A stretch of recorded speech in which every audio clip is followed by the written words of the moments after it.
La Tunisie a connu plusieurs changements politiques, mais les problèmes économiques qui en sont à l'origine persistent encore et les espoirs du changement n'ont pas encore été concrétisés. L'OCDE a analysé comment la concurrence peut aider et voici un tour d'horizon de ce que nous avons trouvé.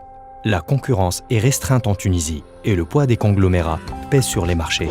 Seulement 5 d'entre eux dominent de grandes parties de l'économie et les entreprises publiques en gèrent aussi une grande partie. Comme ces poids lourds tendent à faire jouer leur puissance sur le marché, les consommateurs se trouvent confrontés à des coûts plus élevés et un choix moindre. Un nouveau programme politique de la concurrence est la clé pour amorcer le changement. Actuellement, les règles du jeu ne sont pas équitables et le pouvoir de l'arbitre est limité.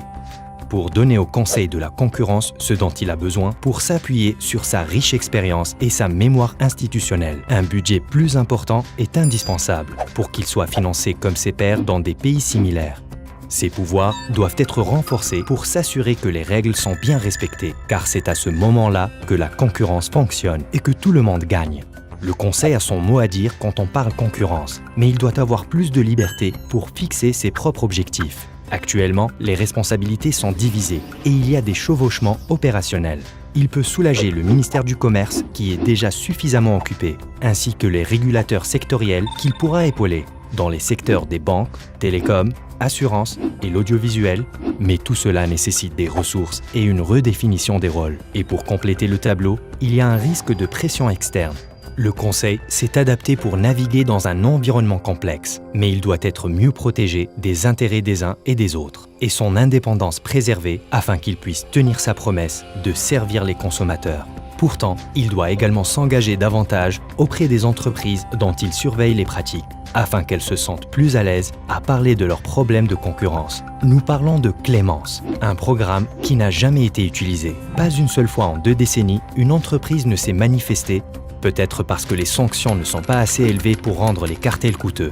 Les études sectorielles sont un autre outil qui prend la poussière, presque entièrement inutilisé, même si les autorités de la concurrence ailleurs s'en servent de plus en plus. Les procédures de contrôle des concentrations sont si longues et si complexes que les entreprises cherchent à les esquiver. Encore une fois, les rôles sont divisés et ont besoin d'être réajustés pour donner au Conseil plus de contrôle sur cette tâche clé de la concurrence. Une concentration plus claire sur sa mission principale, afin de s'assurer que ses ressources sont déployées de manière optimale. Il y a encore beaucoup à faire, mais la perspective d'avenir est claire. Plus de fonds, plus de personnel et une restructuration réglementaire sont exactement ce qu'il faut pour ressusciter la concurrence. Le Conseil a besoin de pouvoir pour répondre aux attentes des Tunisiens, pour assurer l'équité des règles du jeu et combattre les comportements rentiers dans un cycle vertueux qui crée des opportunités et des emplois. Lisez notre rapport pour voir comment ce processus pourrait commencer. Vous pouvez le trouver ici et le télécharger gratuitement.